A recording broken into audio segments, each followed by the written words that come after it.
Three, two, one.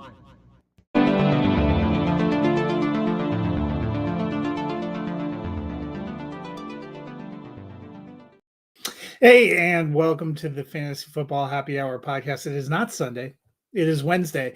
And I'm coming to you early this week because we have a ton of games before we get to Sunday. There are 3 on Thursday for Thanksgiving, there is 1 on Black Friday. So I just wanted to hit them all. I also did start that was more expansive. Usually I just leave off the Thursday games, but if you were going to leave off the Thursday and Friday games, that's like 4 of the better matchups this week. So just wanted to get that in there. So we're going to do all of our normal stuff. I'm going to kick it off with Games of the Week.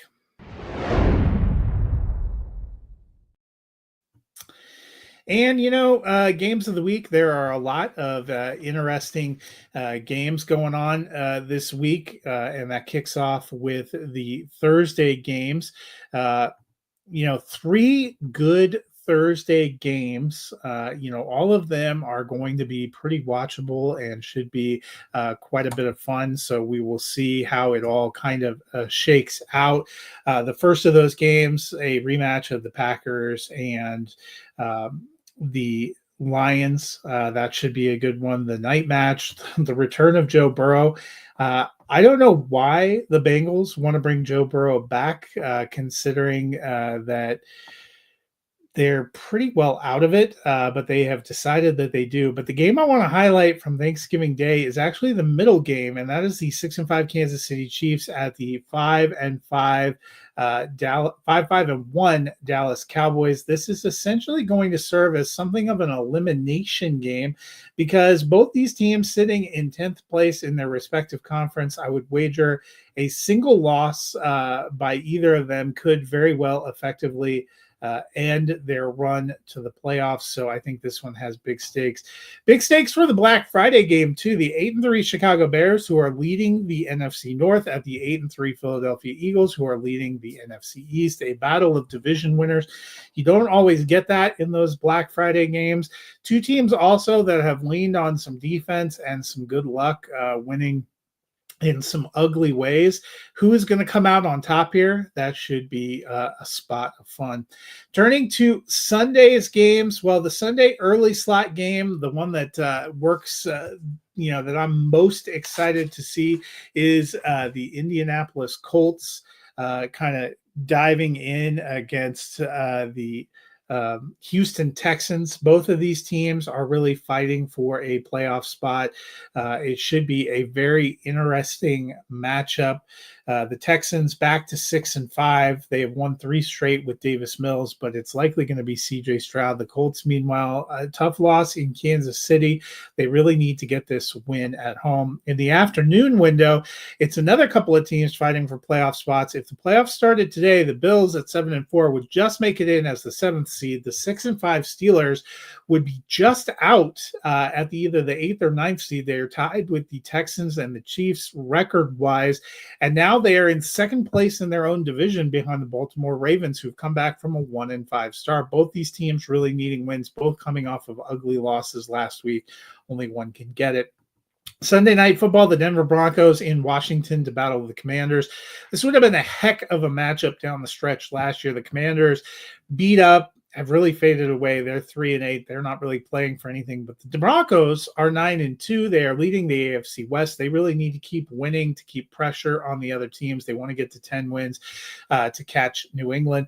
Speaking of New England, they still haven't had their bye. They have a chance to go into that bye with 11 wins if they can hold up at home against the New York Giants. Jackson Dart is supposed to be back. That is the Monday night game that closes out a long Thanksgiving weekend, so we will see how that one goes. Well, that's the games of the week. What about some lineup suggestions?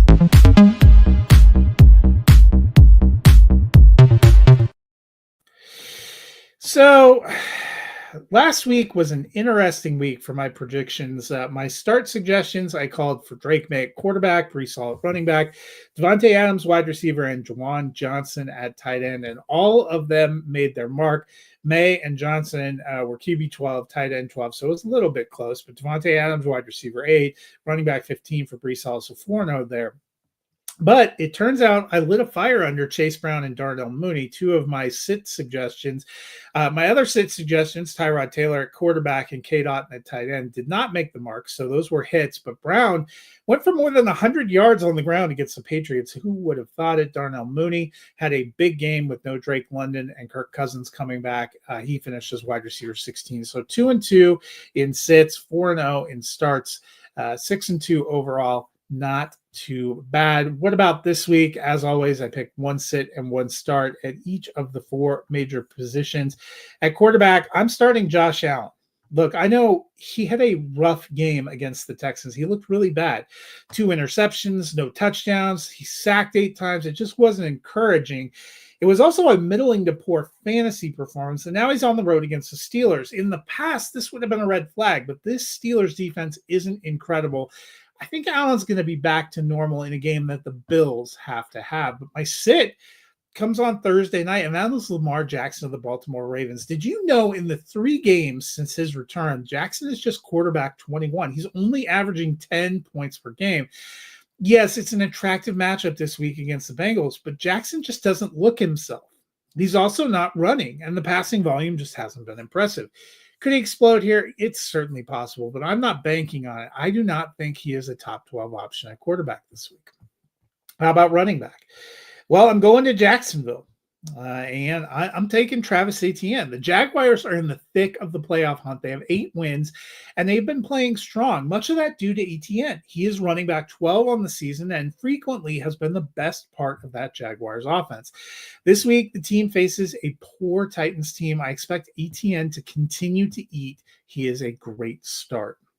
My sit, meanwhile, this one hurts. RJ Harvey of the Denver Broncos. Look, I like Harvey. I think he's going to be an asset for the Broncos. And without J.K. Dobbins, he should get most of the work in the backfield. So I know you're looking at me and you're saying, well, why is he a sit? Well, the problem is it's hard to trust the Broncos offense in general. It's even harder to figure out that backfield rotation. Harvey could go for 3 touchdowns, or he could post single-digit points like he did in weeks 10 and 11. I'm just not trusting him in a week that I probably need if I'm making a run to the playoffs. On to wide receivers. My start this week, it's Jamar Chase of the Cincinnati Bengals. Look, Chase was suspended in week 12. He's likely not too pleased about that. Now, not only does he return, but Joe Burrow is returning as well. It's Thanksgiving night. They're playing the Ravens, yes, but that's not a defense that has scared anyone. And with T. Higgins out, I think Chase is going to eat. He is a great start. But you know what? I'm sitting Deebo Samuel of the Washington Commanders. It's possible Terry McLaurin is back on Sunday. We just don't know yet. It's a little too early.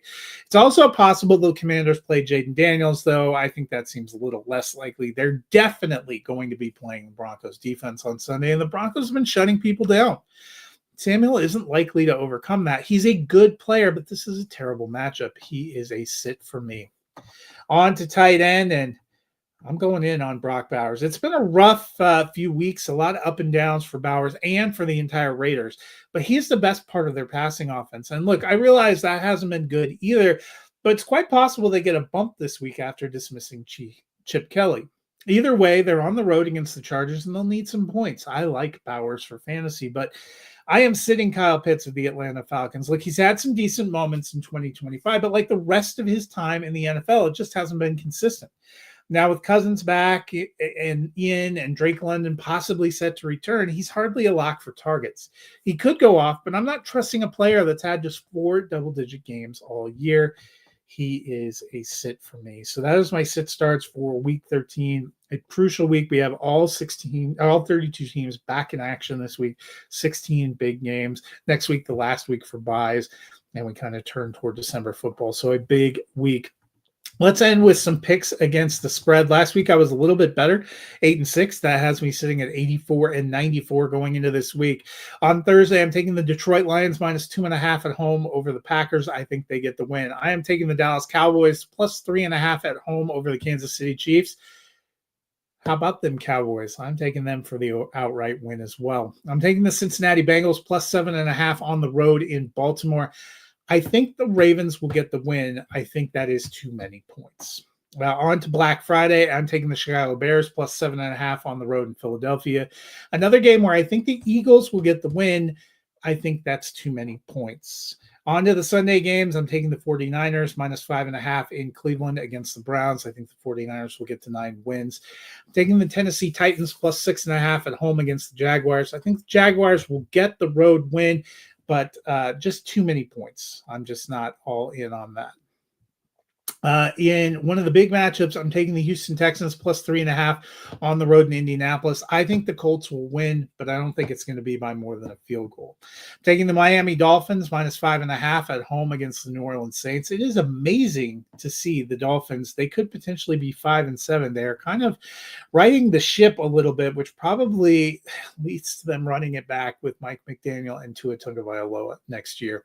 Taking the Atlanta Falcons -2.5 on the road in New York against the Jets. The Jets have just been woeful. I'm taking the Tampa Bay Buccaneers -3.5 at home against the Arizona Cardinals. Even if Teddy Bridgewater gets the start, I think this Buccaneers team needs a win and will get a win. I'm taking the Rams -10.5 on the road against the Panthers. It is a lot of points, and that scares me, but the Rams have looked like one of the best teams in the league, and the Panthers are just too inconsistent.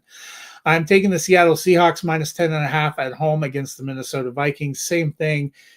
It's a lot of points. It makes me a little nervous, but the Seahawks have been good. The Vikings haven't. I'm taking the Buffalo Bills -3.5 on the road against the Pittsburgh Steelers. I think the Bills win in a game they've got to have. I'm taking the Las Vegas Raiders +9.5 on the road in Los Angeles against the Chargers. I think the Chargers will get the win. It feels like too many points to me. This is the one I probably struggled with the most, but I'm taking the Denver Broncos -6.5 on the road against Washington. The Broncos haven't been winning by huge margins, but I think they can win by a touchdown against a very beat-up Commanders team with a pretty poor defense. And lastly, I'm taking the New York Giants +7.5 on the road against New England. I think New England will win and get to 11 wins, but it just, again, feels like too many points. And for me this week, a lot of it was just too many points. Well, that's going to do it for me this week. I hope you guys have a wonderful holiday weekend. We have one question out there that I'm going to get to before I log off. Trade Daniel Jones and DeAndre Swift for Bucky Irving and Brian Thomas Jr. If it's in redraft, I'm not going to make that move right now. Too much uncertainty. If it's dynasty, I would, because I still like Bucky Irving and Brian Thomas Jr. long term. I don't know about Swift, and it's hard to say with Daniel Jones. Well, I hope you guys have a wonderful Thanksgiving and a wonderful week 13 out there. I will see you again back on my normal Sunday slot for week 14 next week. Until then, have a great weekend.